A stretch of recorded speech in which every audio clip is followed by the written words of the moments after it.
Hello, welcome to the New York-Presbyterian Hudson Valley Hospital's Teaching Kitchen. My name is Emily and today I'm going to teach you how to make an eggplant and mango soba noodle salad. This is a wonderful dish for the summer, particularly because it's best served room temperature or cold. And it's really delicious and features lots of different herbs and fruit and some vegetables, and so everything is kind of tossed together in this lovely dressing that is comprised of rice vinegar, a little bit of sugar, some garlic, red pepper flakes, toasted sesame oil. So all of those flavors come together to make a really lovely dish. So I hope you're going to enjoy this. All right, so the first thing I'm going to do is ahead of time is I prepared my eggplant. So you can see here that I have roasted this eggplant. This is eggplant I left the skin on from our very own organic garden. And when I'm using eggplant that's this fresh, I don't worry about it being too bitter. If you're working with eggplant from the grocery store, you may want to kind of salt it and blot it. So you could, slice it into big, thick coins, and then put a little bit of salt on top of it, let it sit for about 20 to 30 minutes, and that'll draw out a lot of the bitterness. Blot it with some paper towel, give it a very quick rinse under the sink so it doesn't absorb the liquid, and then roast it. So that would be a step that you would do ahead of time. Okay, so we have our eggplant roasted, ready to go. The other thing that I've done ahead of time is to prepare our buckwheat soba noodles. So this is the soba noodle package that we're using today. The ingredients here are whole buckwheat flour. That's it. So there are some soba noodles that contain wheat. You're welcome to use those as well. It depends on what you prefer. Buckwheat is actually 100% gluten-free. So if you have any gluten intolerance, yourself or someone that you're cooking for, you would want to go for the 100% buckwheat soba noodles. So I cooked these ahead of time, and you can see here that they're just sitting in a little bit of cold water in a colander or strainer. And as soon as you're done cooking these noodles, you want to drain the water off right away and splash them with some cold water and keep kind of moving them around so that the cold water keeps them intact. So that's really important because if soba noodles stay hot, they tend to get a little mushy and stuff. So this way you keep them nice and fresh and intact. All right, some other things that are going into this dish are some mango. So I'm using a nice ripe mango today. And the way you can tell if a mango is ripe is, first of all, the color should be nice and yellow or a little reddish. And when you press it gently, sort of like an avocado, right? It's just going to yield to the touch. It should leave a slight indentation. This is perfect. It's been ripening for about a week. Sometimes it's hard to find ripe mangoes, so you need to buy it ahead of time and ripen it yourself. We're going to throw in some red onion, just about half a red onion. And then this recipe calls for basil and cilantro. I have some beautiful basil from our very own garden here, but I didn't have any cilantro, so you can be flexible with the herbs here. So I've got some fresh mint, and I actually have, this one's kind of fun, a kind of herb called shiso. So I'm going to throw that in as well. But you can really be playful with your herbs here. Scallions are great. Parsley's delicious. Cilantro, basil, shiso, mint, any of those are going to work really, really nicely in this salad. So whatever you've got, you can kind of toss that in and enjoy it in this dish. So we've got our herbs, and then finally for our dressing, as I mentioned, some toasted sesame oil, some rice vinegar, a little bit of red pepper flakes to make it a little spicy.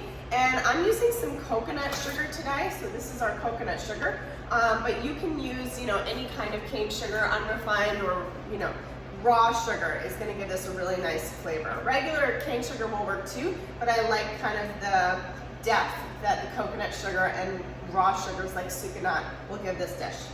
All right, and then traditionally this dish, I make it with a little bit of lime juice, but I didn't have a lime, so I'm going to use some lemon, so that'll be just fine.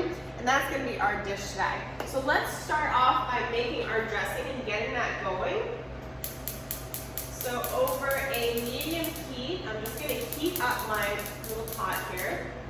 And you can see that I've got my whisk ready to kind of whisk down these ingredients.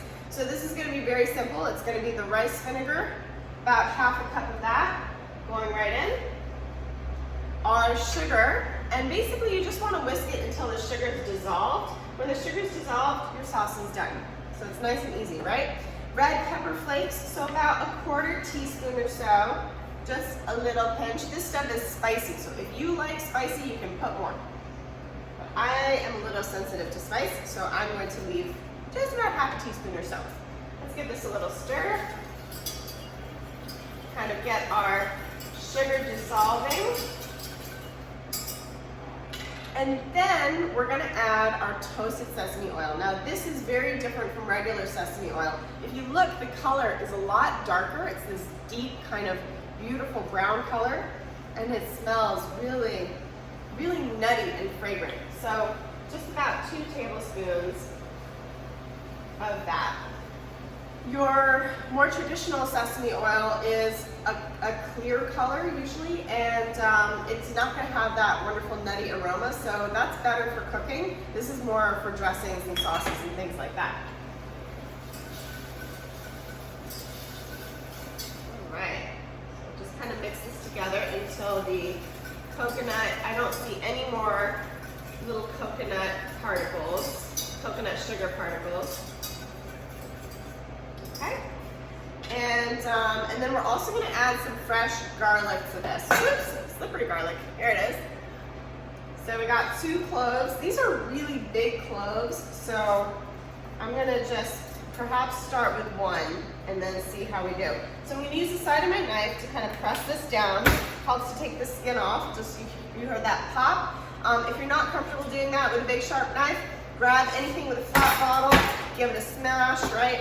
So what this is going to do is it's going to help to pop these skins off so they don't get, stuck under your fingernails, and that's kind of annoying and your hands smell like garlic forever. So here you go. This is our fresh garlic, and I'm just going to give my hands a little rinse because now I've got some garlic on them. Okay. Beautiful. Our sauce looks done. I'm just noticing the sugar is completely melted. I don't see any more crystals at all. And we're gonna add in some minced garlic. So you can cut off, that little spot on the bottom that's like a little tough, a little piece of wood almost where it connected to the root. You wanna get rid of that because that's not super palatable. Okay, and then just gently, slicing through. With my holding hand, I'm tucking my fingers. Here, I'll move this out of the way so you can see better. Tucking my fingers as I go, right? So kind of keeping my fingers tucked really, really small as I'm holding the garlic. Another option could be to put your hand flat on top of the knife and just cut across this way. So you do want to try to get a nice fine mince here. So I kind of scrape it together, chop it apart. And garlic is wonderful, even though it can be a little on the smelly side. Those are the sulfur compounds at work. So sulfur compounds can be very, very good for us.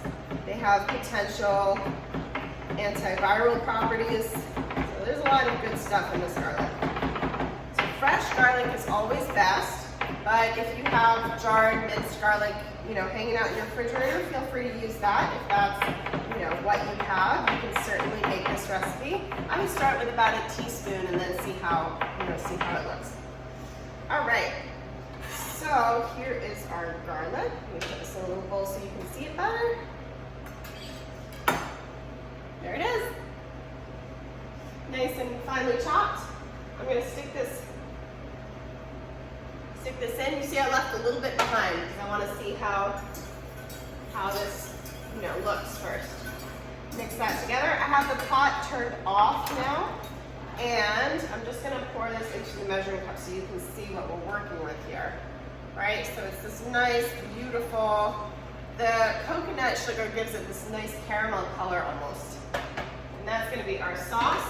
We're going to throw in a little bit of lemon juice, like I mentioned.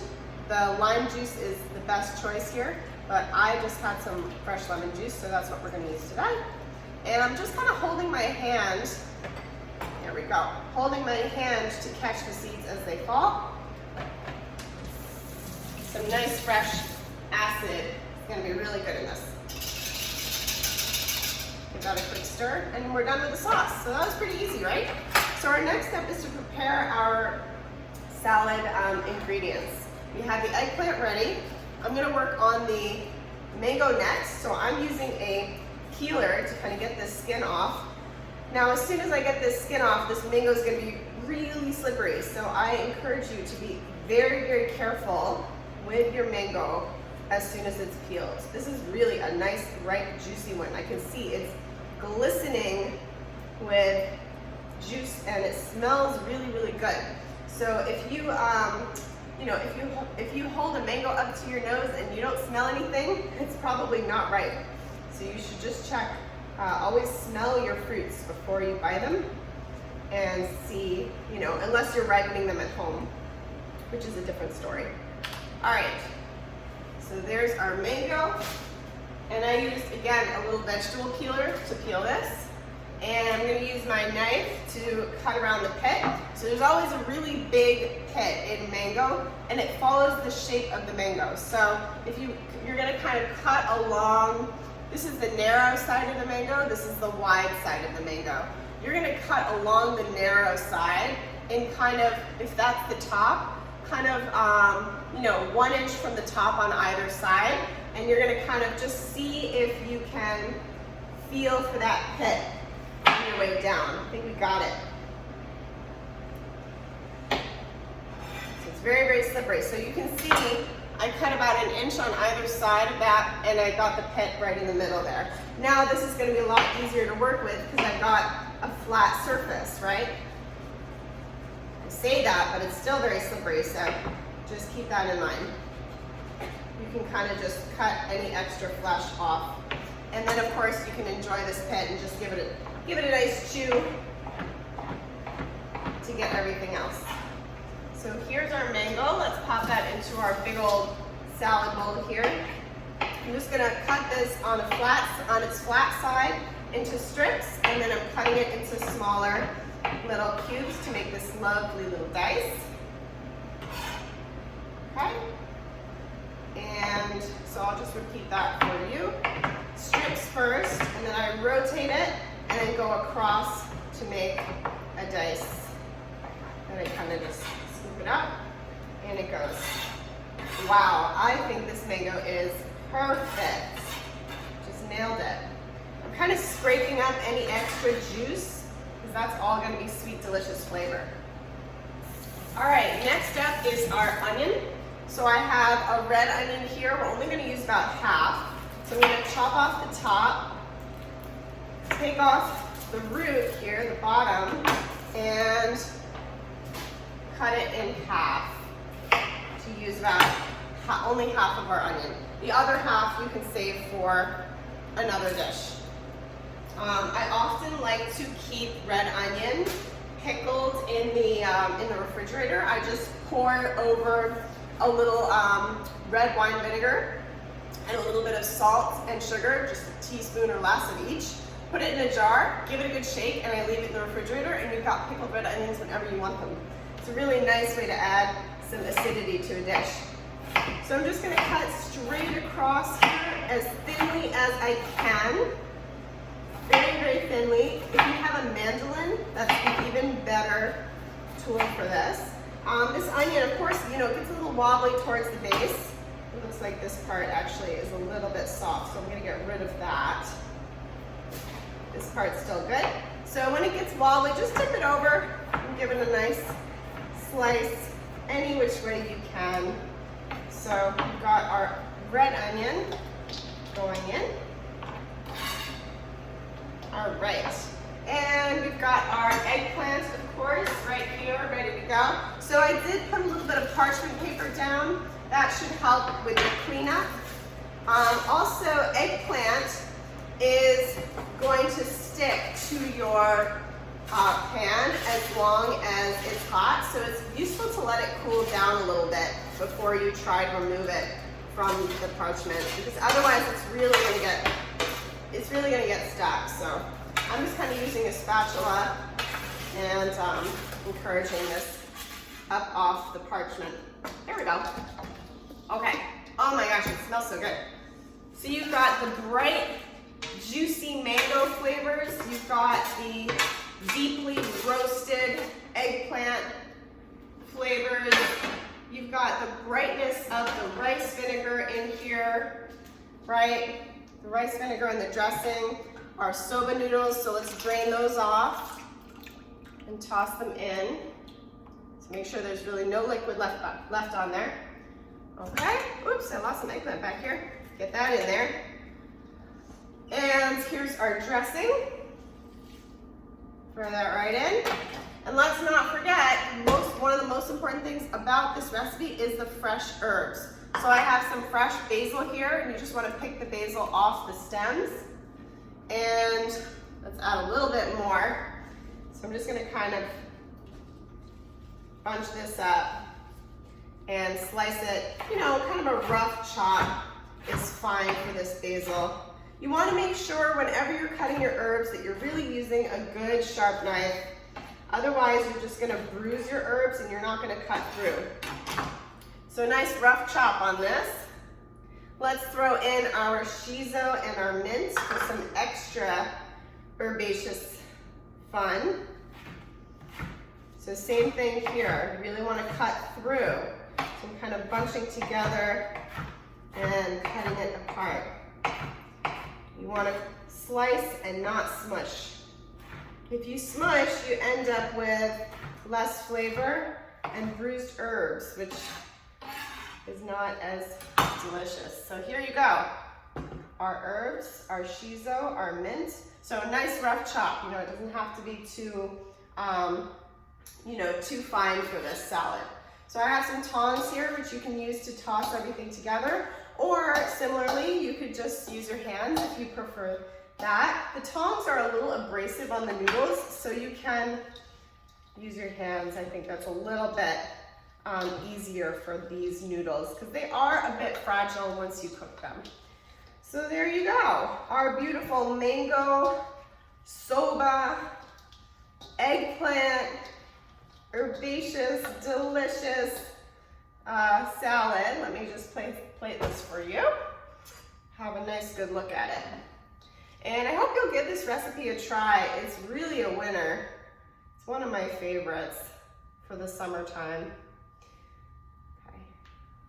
With fresh basil in season, eggplant in season, you really cannot go wrong with this dish. All right, let's add a little fresh basil garnish here. Why not? Because we have it. So pretty. Okay, so there it is. Here you go. Try to tilt this without dumping it on the counter. There's our beautiful salad ready to enjoy. This can be kept in the refrigerator for 3 to 5 days easily. I've even kept it for a little bit longer, but I do notice that the soba noodles start to disintegrate after 5 days or so. But I've certainly had it, 6 or 7 days in. So it's completely safe to eat. The noodles might just change their texture a little bit. And it's a really great dish to try. So I hope you give this one a go, and thank you so much for watching.